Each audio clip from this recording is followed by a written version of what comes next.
What's up, guys? Back again. This is vlog 82 of Resolutions to Reality. It is probably close to 3 a.m. I am on my way back home to get some rest before this court date. Finish getting some videos uploaded and things like that. Been a little moist out here. It's been raining, a little windy. All in all, it is what it is. And we're grateful to be in the land of the living, as they say. But had a little change of plans, no big deal. Had to adapt to my surroundings, as always. And make my way back home. I was actually planning on staying out there, but didn't work out that way. Something smells funny in here. So now I'm on my way home at 3 a.m. Hopefully I can get home and get some rest. I should be able to. Figured I might as well.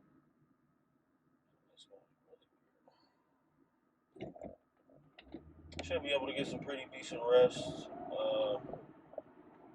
Once I get home around 3, I gotta be up about 9-ish. Get to court 10:30. Excited to get that over with so I can get some wheels in motion, as I mentioned in the last video. Planning on submitting some paperwork that I've been needing to do for quite some time now. Hopefully that gets the attention it needs. But you can't win if you don't play. As the old saying goes.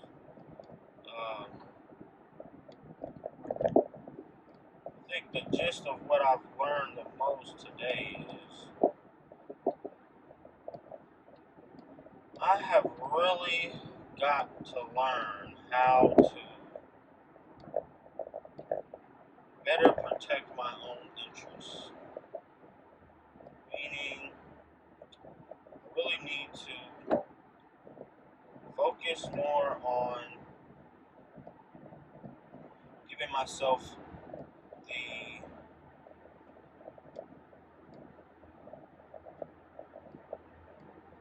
most effort. Things that, I really have to start looking out for number one. And I think that's where a lot of my issues will get resolved, is when I can really learn how to put a stronger focus of my attention and my love towards myself. I'm so busy trying to nurture relationships for my kids and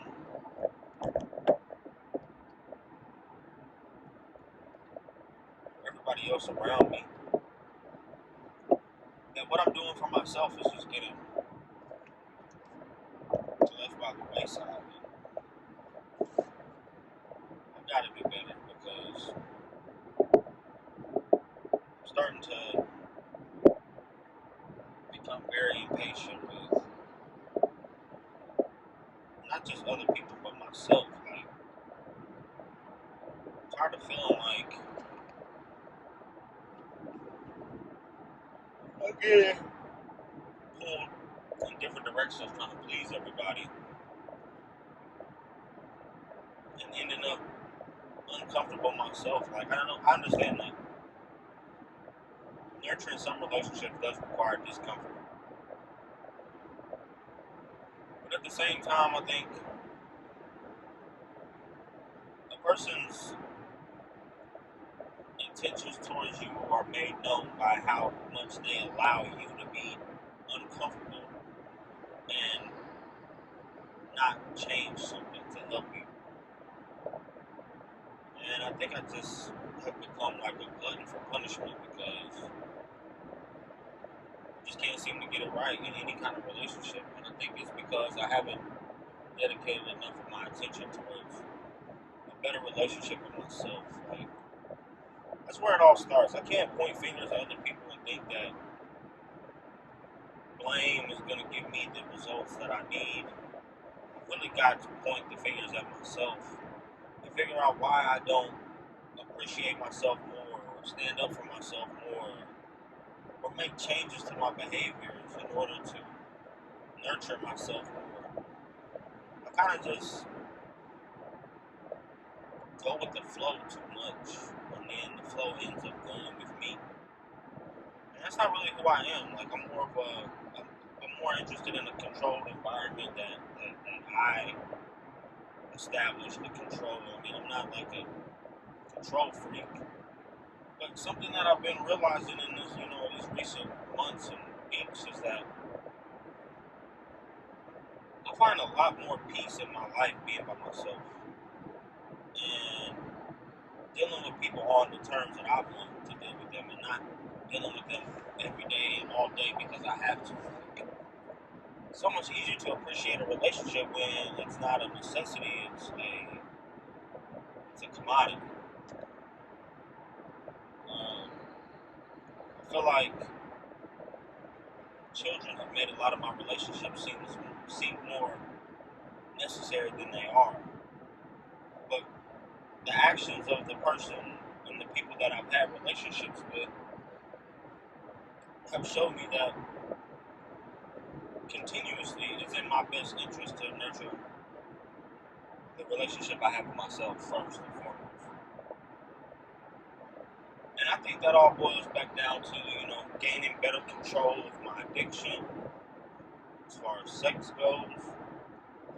It boils down to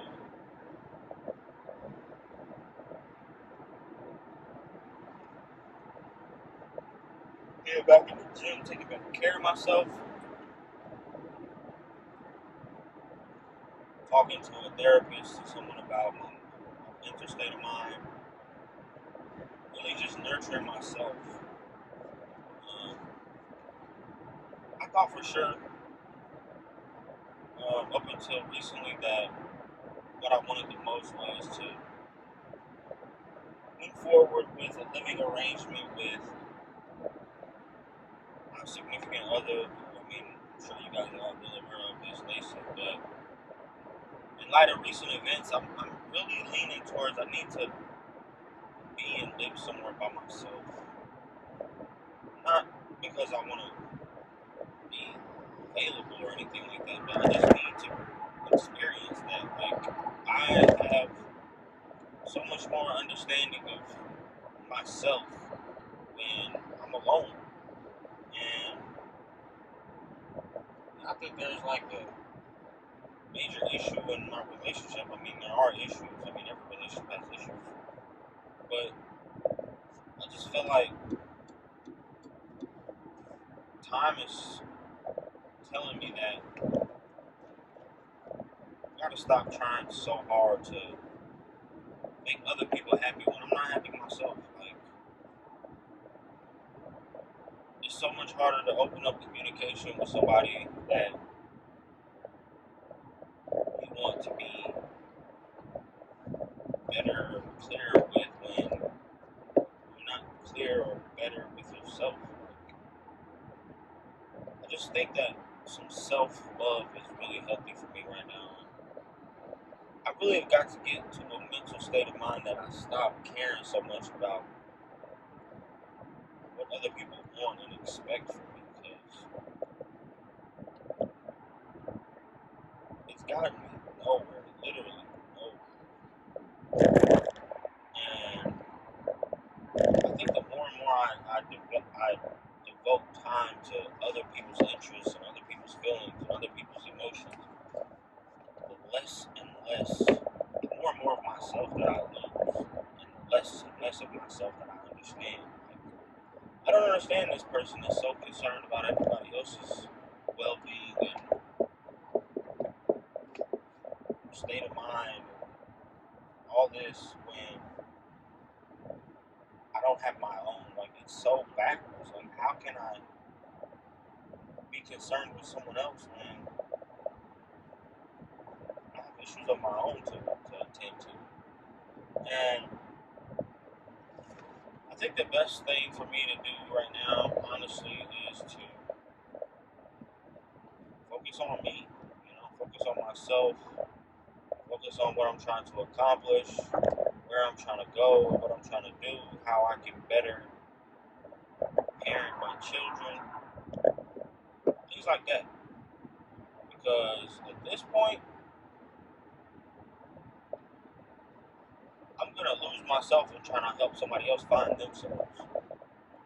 And I can't settle for that. Like, I care a lot about other people and their state of minds and things they go through. And that's not to say that I haven't been proven and shown that they care about me in a high regard as well.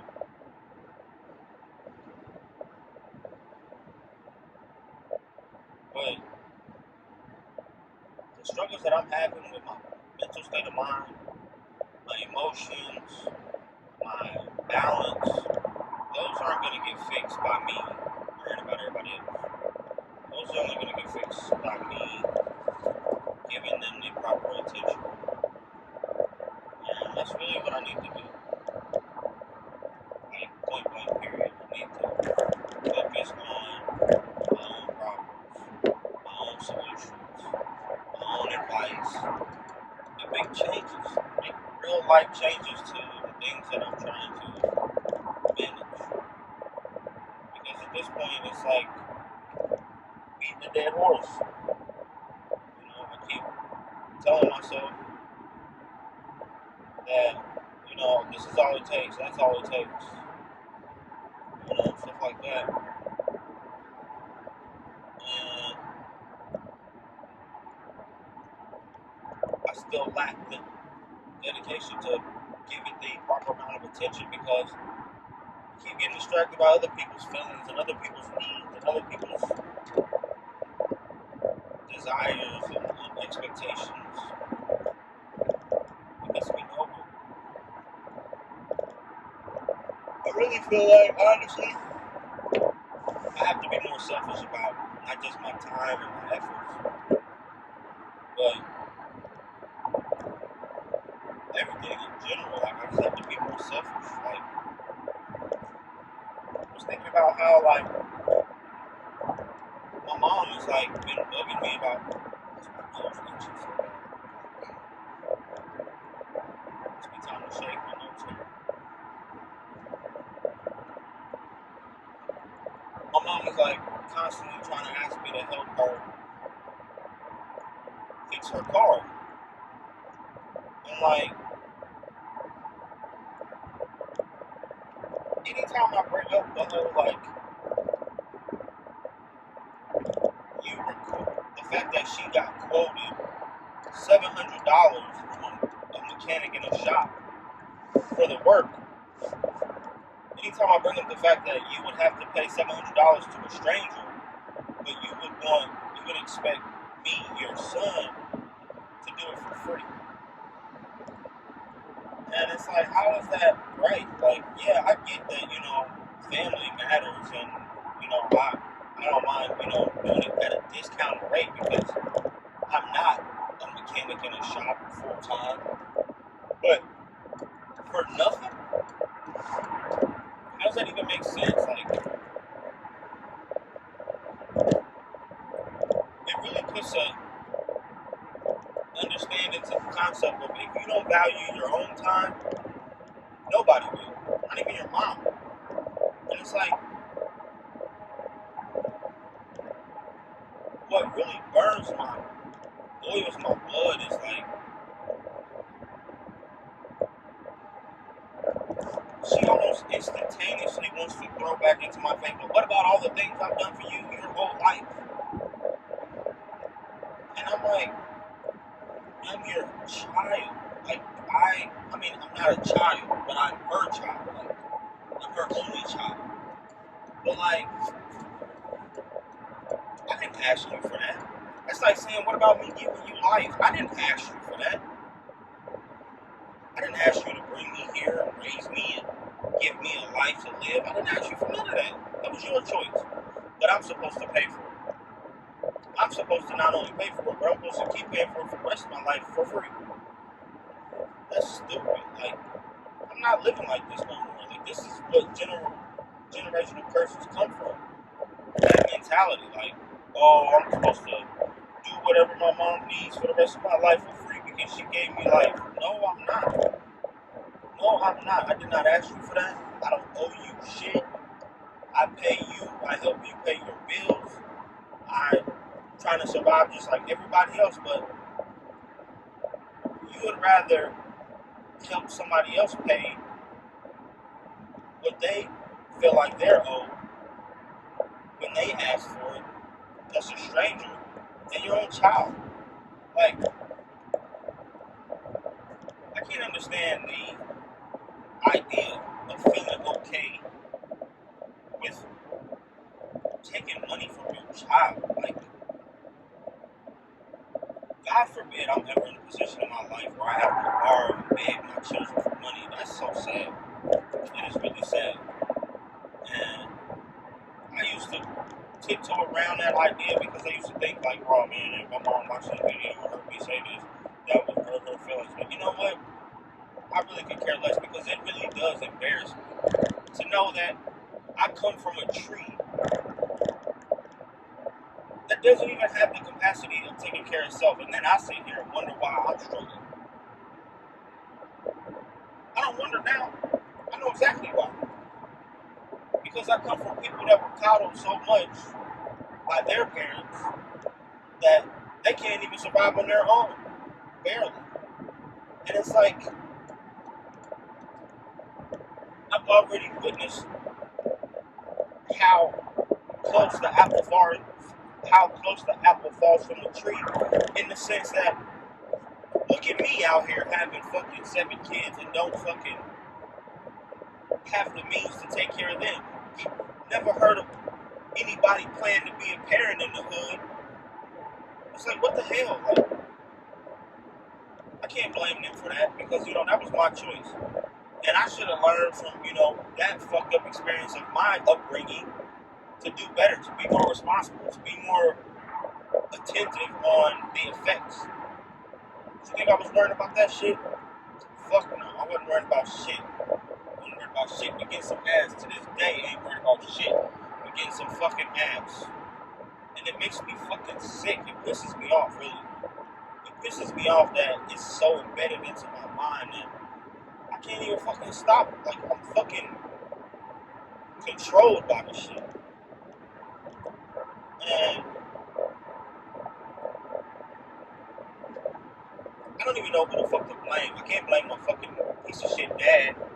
He ain't nowhere to fucking be found. He ain't been around me enough to give me no goddamn influence, except for the shit that I got hereditary. But let my mom tell it, she has little to no sexual desires whatsoever her entire life. Shocker. And I'm like, man, look, something's gotta give. Something's gotta give because at this point, I've hit my head up against this wall more times than I'd like to admit. And the consequences are beyond severe. The consequences at this point are life-threatening. Seriously.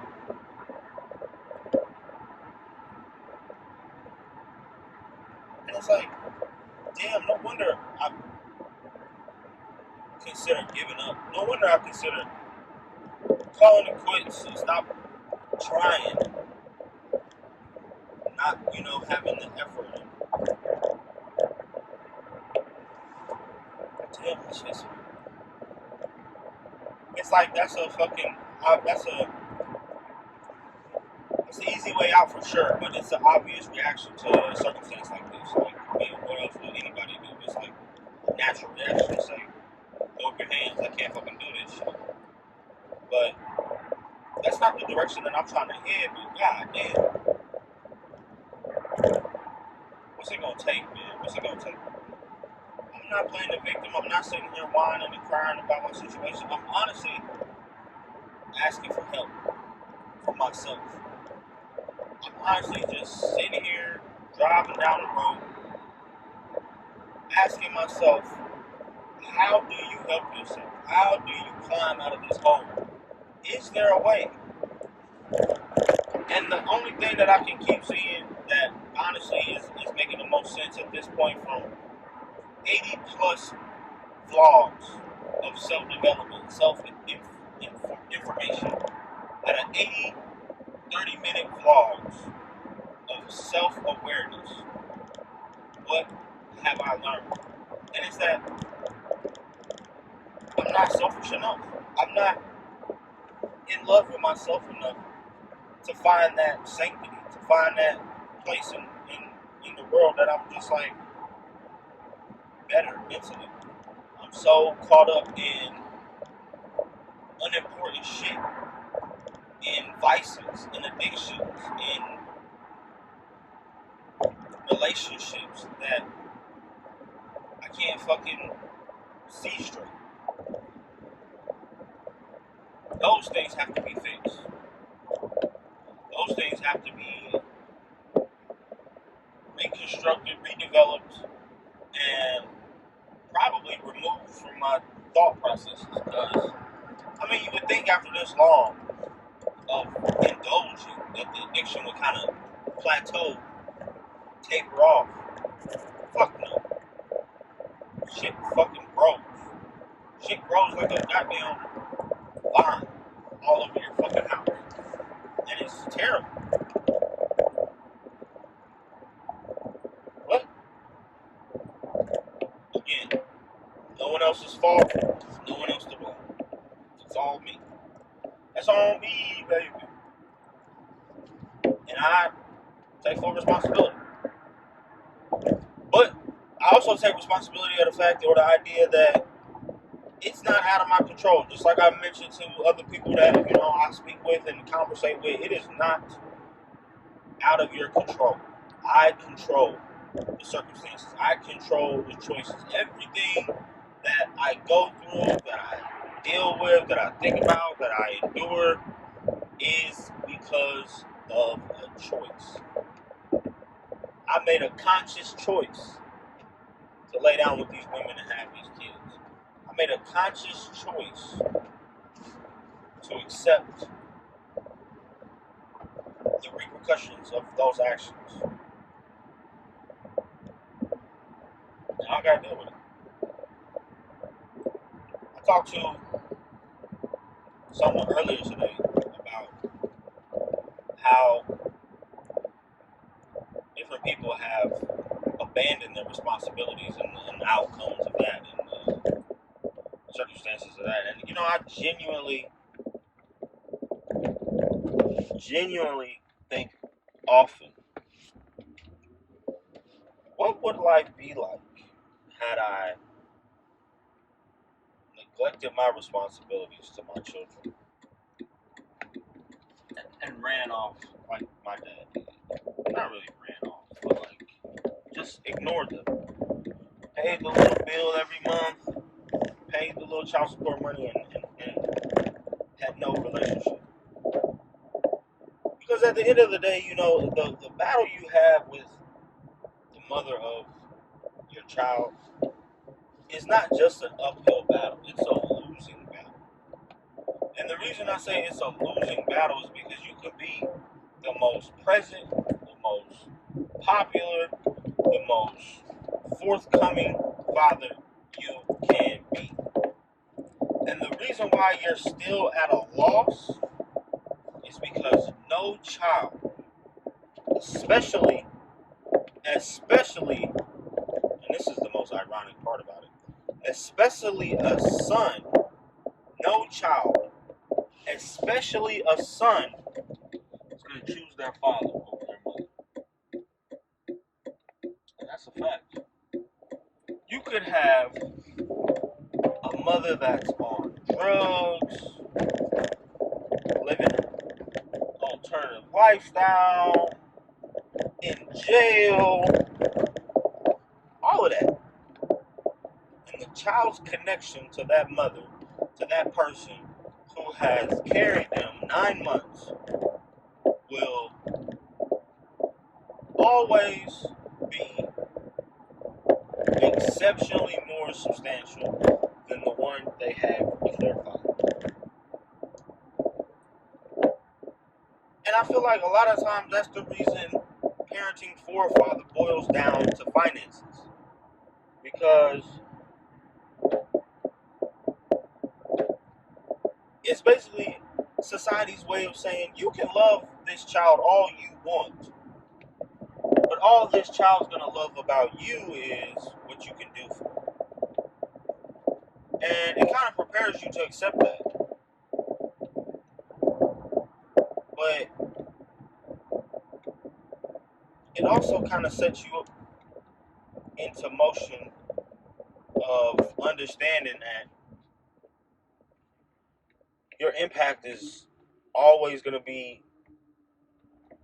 I would bargain to say less than second best.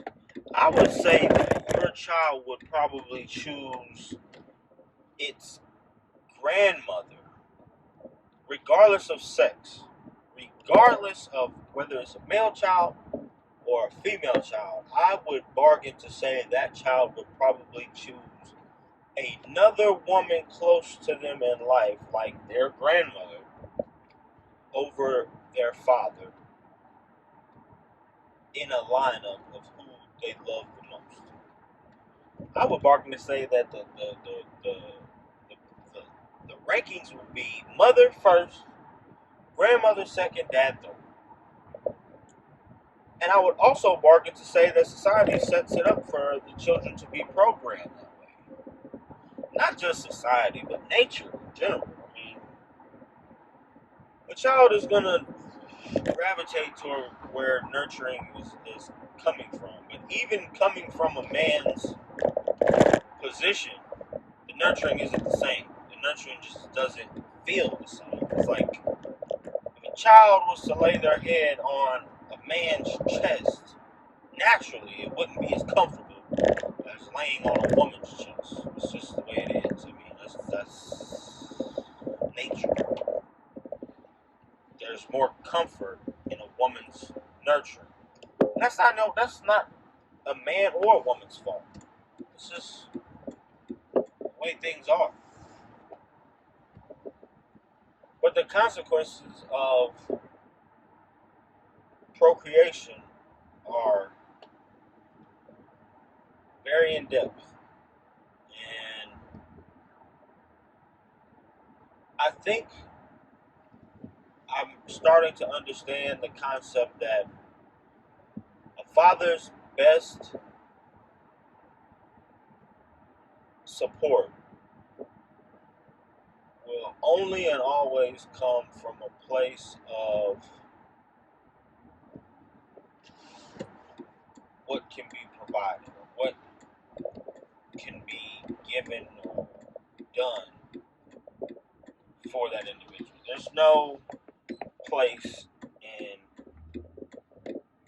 nurturing a child that allows a man to rise above the connection a child has with the person who carried them for 9 months. It's just not that way. And I'm not gonna bicker and whine about it, but it kind of helps me see how the men in my life, personally, have been able to remove themselves and feel okay. Because growing up, I always asked myself, how can they, always felt like, the way the men that I expected to be, prominent figures always found themselves absent, I think it is a part of the process, nurturing, for a woman to make a child realize and put more focus on the absence of men rather than the presence. And I'm not gonna say that's all women. I just feel like in the grand scheme of raising and nurturing, it's just like any other aspect of life. Survival of the fittest, only the strong survive. Well, that's my 2 cents for today. Thanks again for tuning in. As always, this has been vlog number 82, Resolutions to Reality. And I will be right back at you guys tomorrow. As always, adios.